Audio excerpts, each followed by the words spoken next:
যিশু কখন আসবে আমরা কেউ বলতে পারি না, কোন দণ্ডে আসবে আমরা কেউ কখনো বলতে পারি না, কারণ তিনি চোরের ন্যায় আসবে।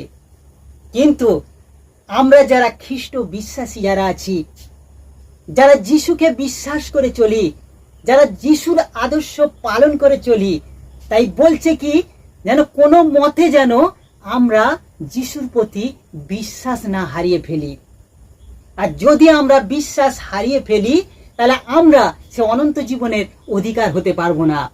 যিশু যখন আসবেন তখন সে যিশুর সঙ্গে আমরা কখনো যেতে পারবো না।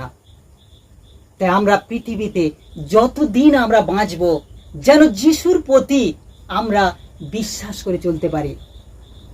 আমাদের যে আত্মার যে বিশ্বস্ত থাকা উচিত, পবিত্র রূপে যে জীবনযাপন করা উচিত, যেন আমরা চেষ্টা করতে পারি, যেন আমরা চেষ্টা করে যাব